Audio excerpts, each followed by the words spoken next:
This video depicts topics of violence, murder, and death and is not suitable for all audiences. Viewer discretion is advised.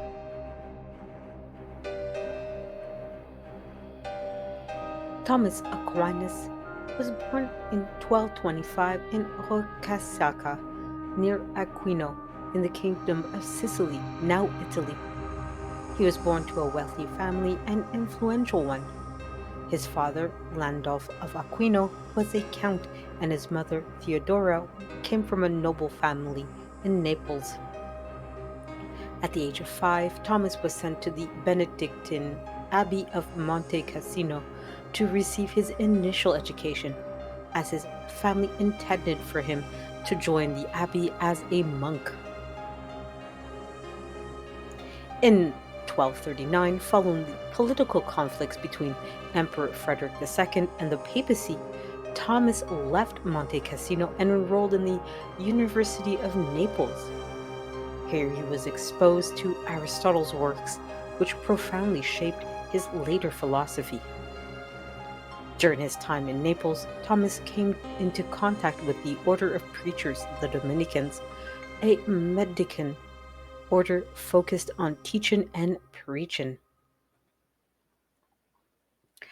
Thomas decided to join the Dominicans, choosing a life of study and poverty, as well as preaching over a monastic and aristocratic life his family envisioned for him originally.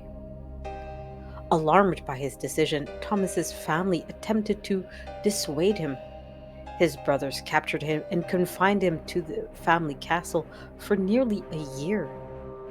Legend suggests that during this time his family even sent a woman to tempt him, but Thomas drove her away, reaffirming his commitment to chastity. Eventually his family relented and Thomas was allowed to rejoin the Dominicans. Thomas was then sent to study theology at the University of Paris in 1245 under the guidance of Albertus Magnus, a renowned scholar and Dominican. When Albertus was appointed to a teaching post in Cologne, Thomas followed him. Here he studied deeply under Albertus's mentorship, developing his understanding of Aristotle and combining it with Christian theology. By 1252, Thomas began teaching at the University of Paris as a Bachelor of Theology. In 1256, he was awarded the title of Master of Theology, equivalent to a modern-day doctorate. During his period, he started producing his major theological works. These works include the Summa contra Gentiles, made during 1259 to 1264, a work intended to defend the faith and provide arguments for non-Christians. There was also the Summa Theologica, made between 1265 to 1273. His most famous work is a comprehensive synthesis of theology and philosophy, addressing topics such as the existence of God, morality, and the sacraments. Thomas is credited with integrating Aristotelian philosophy into Christian theology, a revolutionary approach of the time. Thomas worked closely with popes, including Urban IV and Clement IV, serving as a theologian and advisor. During his academic career, Thomas opposed the Latin Averroists, who interpreted Aristotle in ways that contradicted Christian doctrine. He defended the Dominican and Franciscan orders against critics who opposed their mendicant or poverty-centered lifestyle. In 1274, Thomas was summoned by Pope Gregory X to attend the Second Council of Lyon to help resolve issues related to the reunification of the Eastern and Western churches. While traveling to the council, Thomas fell ill and stopped at the Cistercian Abbey of Fonauva, where he died on March 7, 1274, at the age of 49. Thomas was canonized as a saint by Pope John Paul the 22nd in 1323.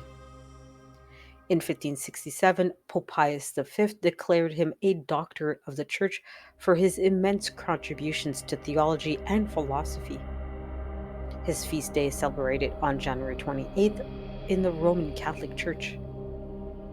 Thomas Aquinas remains one of the most influential theologians and philosophers in the Christian tradition. His works are central to Thomism, a school of thought that continues to shape Catholic theology and ethics.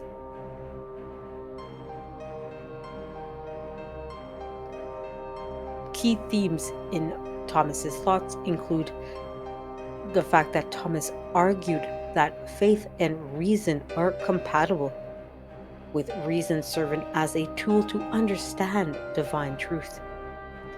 He also articulated the concept of natural law, asserting that moral principles are rooted in human nature and can be discerned through reason. Thomas also famously proposed 5 proofs for the existence of God, known as the 5 ways, based on logical and empirical reasoning.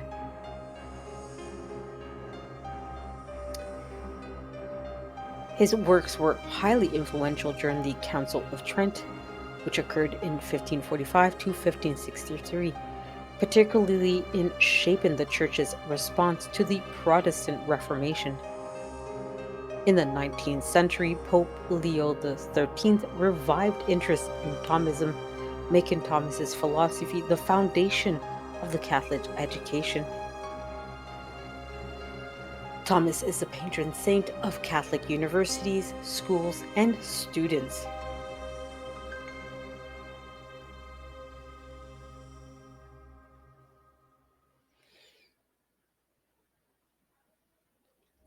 The iconography of St. Thomas Aquinas typically highlights his role as a theologian, philosopher, and doctor of the Church. Here's a brief description of his iconography. His iconography often includes the sun or radiant light on his chest, which represents his exceptional wisdom, intellectual brilliance, and the light of divine knowledge. A book or scroll is often included, which symbolizes his scholarly contributions, particularly his works like the Summa Theologica and the Summa Contra Gentiles. There's also often a quill or pen, which indicates his role as a prolific writer and theologian. His iconography may also include the church or ecclesiastical buildings, sometimes depicted holding a small model of a church, signifying his role in building up the church's intellectual traditions. An angel or divine illumination may often be shown, inspired by an angel for Thomas's works, highlighting his divine insight and purity of mind.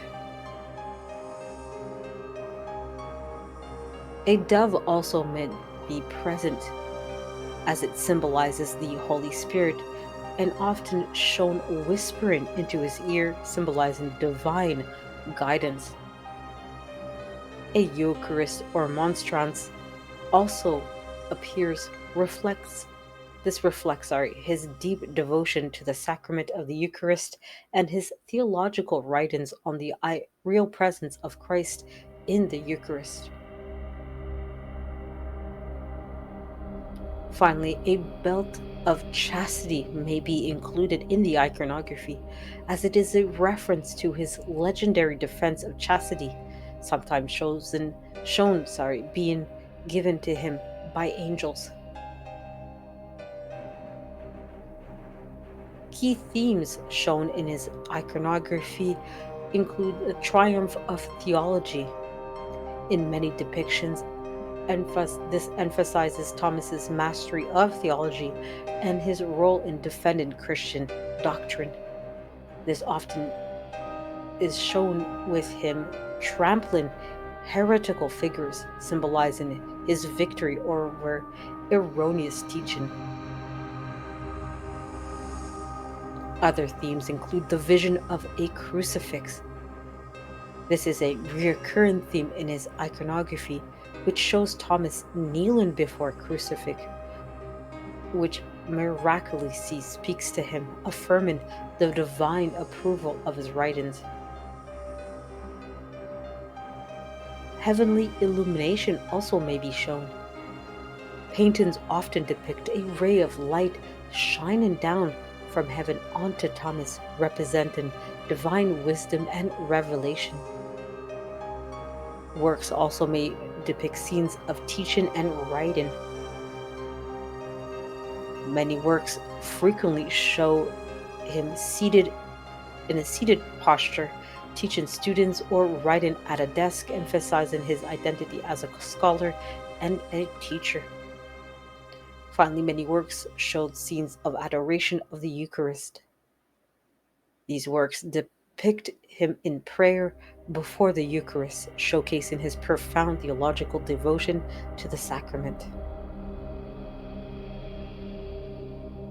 Some important iconography include the Triumph of St. Thomas of Aquinas by Andrea di Boniato from 1365 to 1367.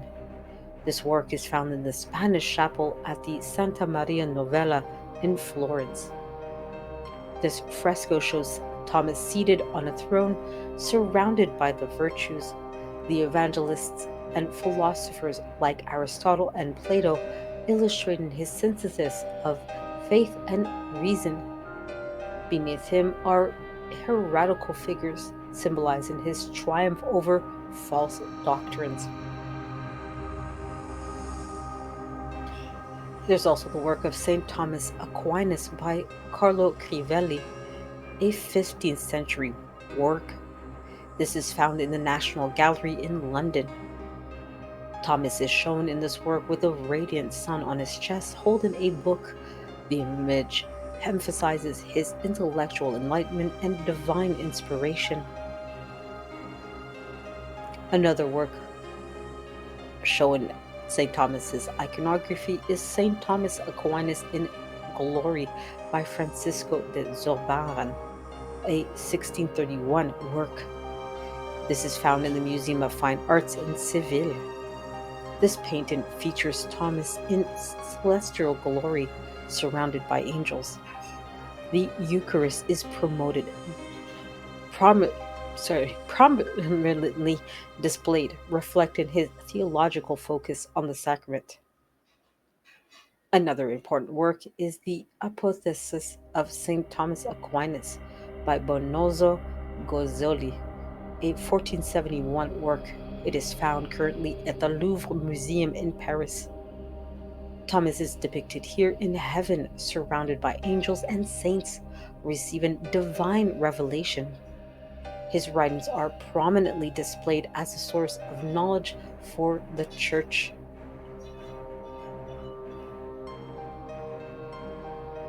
Another work is St. Thomas Aquinas' Writing by Guercino, a 17th century work.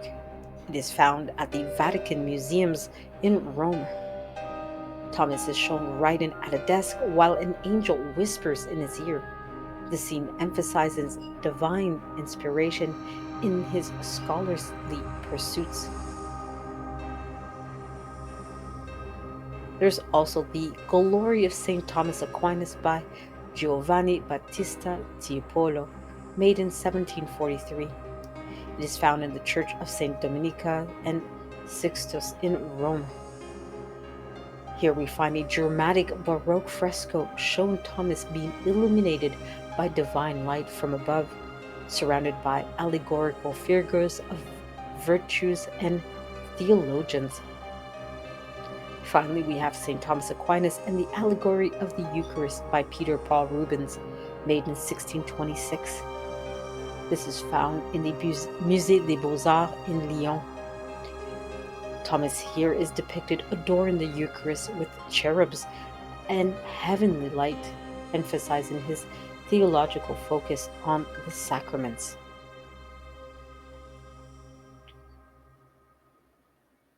On top of the mentioned works, we also have many medieval manuscripts and illuminations. Thomas frequently appears in illuminated manuscripts, often at a seated desk with a quill or a book and surrounded by theological symbols. There are, of course, many statues as well of St. Thomas Aquinas and are often found in cathedrals and universities depicting him in Dominican robes with a book or a radiant sun. In many European churches, there may be stained glass windows that depict Thomas in his Dominican habit, often with the symbols of the sun, book, or a dove. Modern depictions often focus on Thomas's role as a patron saint of education, showing him in classrooms or surrounded by students. Many Catholic universities have statues of Thomas emphasizing his role as a patron saint of academics, often with inscriptions from his writings. His iconography is frequently used in the logos and seals of theological institutions, often incorporating his symbols such as the book, dove, or sun. Some artworks show Thomas in moments of mystical ecstasy, such as the vision of the crucifix or his encounter with the angels. Despite his intellectual prominence, some representations emphasize his humility, depicting him in prayer or kneeling before the Eucharist.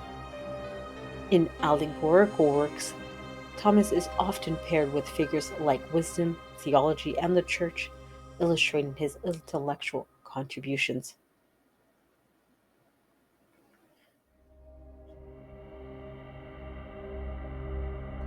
Saint Thomas Aquinas is primarily known for his intellectual contributions to theology and philosophy, but several miracles are attributed to him during his lifetime and after his passing.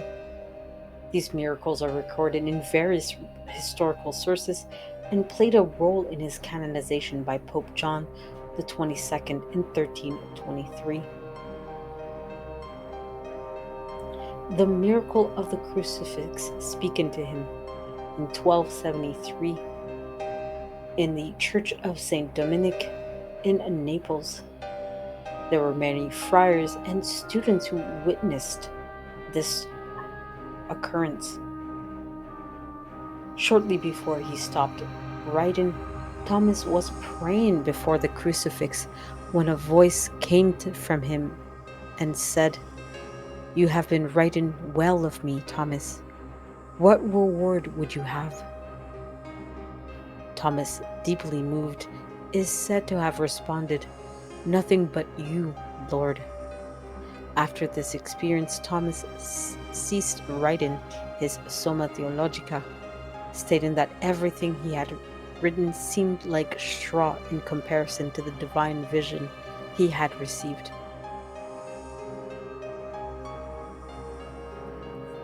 Then there was the miracle of the belt of chastity given by angels from 1244 to 1245 in the Aquinas family castle.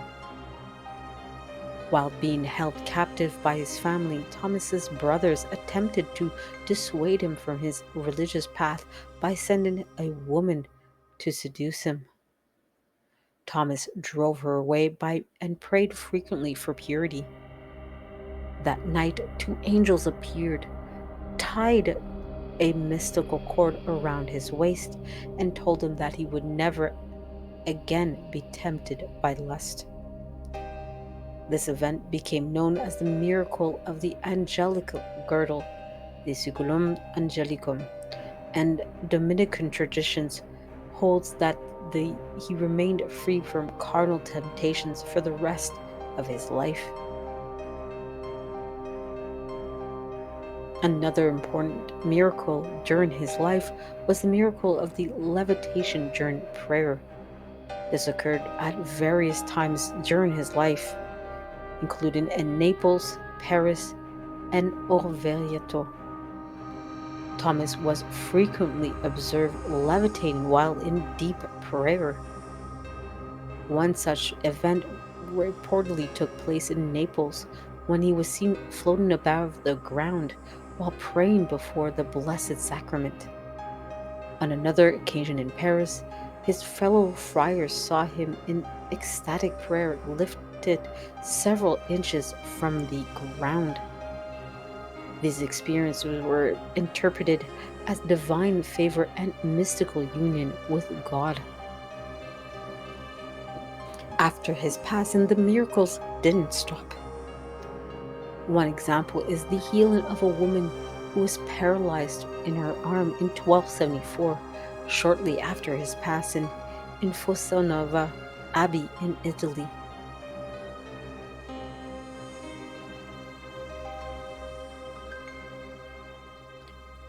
A nun named Sister Francesca, who was suffering from a paralyzed arm, prayed to St. Thomas Aquinas' tomb. After placing her hand on his tomb, she was immediately healed. This event was one of the first recorded miracles after his passing. Another event was the healing of a blind Dominican friar between 1274 and 1285 at St. Thomas's tomb at Fossanova Abbey. A Dominican friar who had lost his sight made a pilgrimage to St. Thomas's tomb. After fervent prayers, he regained his vision. News of this healing spread widely and strengthened calls for St. Thomas's canonization. Another example is the raising of a dead man to life in the early 14th century before Thomas's canonization. It happened in the Fossanova Abbey, where a dead man was laid before St. Thomas's relics and his relatives prayed for his intercession. The man suddenly revived, stunning the witnesses. This miracle became one of the key events examined during Thomas's canonization process. There was, of course, the miracle of the multiplication of food for the poor. There is no specific known time that this event occurred, but only that it occurred at a Dominican convent in Italy. According to reports, a group of friars were running out of food in a Dominican convent and prayed for St. Thomas's intercession. Miraculously, their food supplies multiplied, allowing them to feed all the friars and the poor who came seeking food. This was seen as a sign of Thomas's continued blessings upon the Dominican order.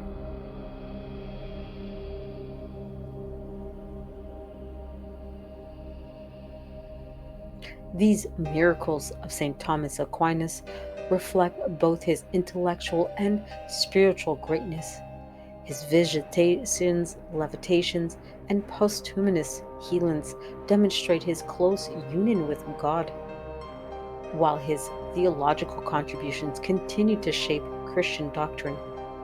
His miracles played a crucial role in his canonization, confirming his legacy as one of the greatest saints in the Catholic history.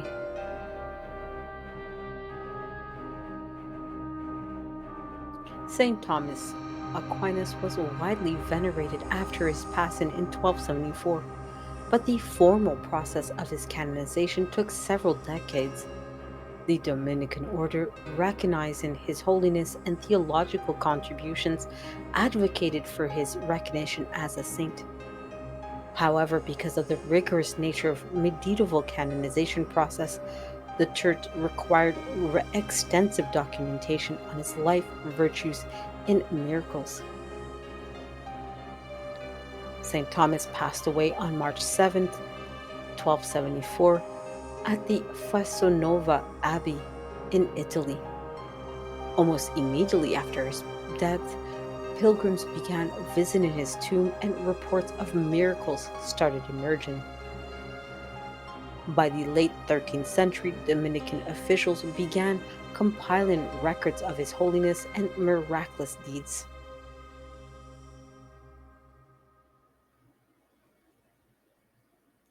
Pope John XXII, who reigned between 1316 and 1334, had initial considerations in 1316, but only in 1319 where the official inquiry began at the Avignon, France, which was the papal court at the time of the Avignon papacy.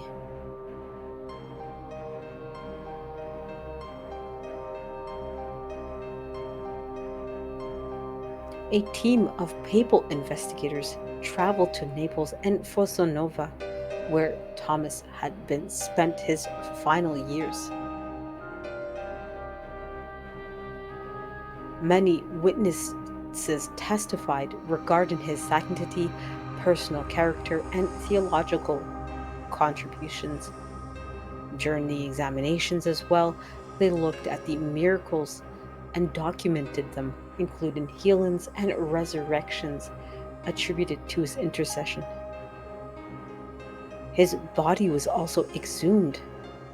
Church officials verified that his remains were preserved, a common practice in saintly investigations. Thomas Aquinas' theological works, particularly the Summa Theologica, were scrutinized for orthodoxy. Despite their depth and complexity, his writings were deemed free of error and fully aligned with the Church's doctrine. Some theologians, however, had questioned his integration of the Aristotelian philosophy into Christian thought. Despite this reservation, his works were formally approved by Pope John XXII as a model for Catholic teaching. This endorsement cemented his reputation as one of the greatest Christian theologians. The canonization decree occurred on July 18th, 1323 by Pope John XXII at the papal court in Avignon, France.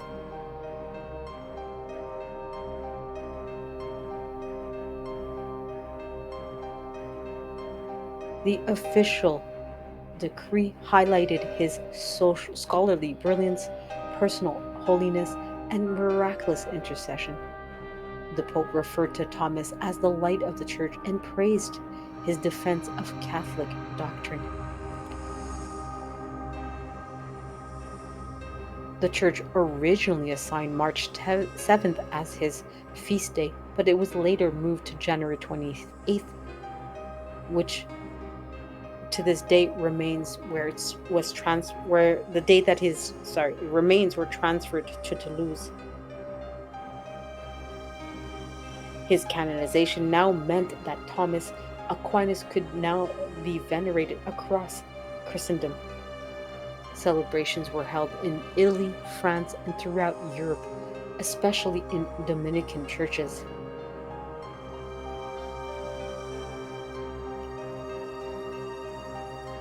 In 1567, a proclamation by Pope Pius V was made. He was made as Doctor of the Church. This meant that his theological writings had become the foundation of the Catholic philosophy and doctrine. In 1879, Pope Leo XIII issued the encyclical Aeternii Patris, calling St. Thomas Aquinas the Prince of Theologians and making Thomism the central philosophy of Catholic education. In 1880, Pope Leo XIII declared St. Thomas Aquinas the patron saint of Catholic universities, colleges, and schools. In summary, the canonization of St. Thomas Aquinas was a thorough and rigorous process that spanned nearly 50 years after his passing. It involved formal inquiries into his virtues and teachings, investigations into his miracles, approval of his theological writings, and only then an official declaration by Pope John XXII in 1323. His legacy continues to grow after his canonization, leading to his recognition as a doctor of the Church and an influence on the Catholic education and doctrine. Today, St. Thomas Aquinas remains one of the most venerated and influential figures in Christian history.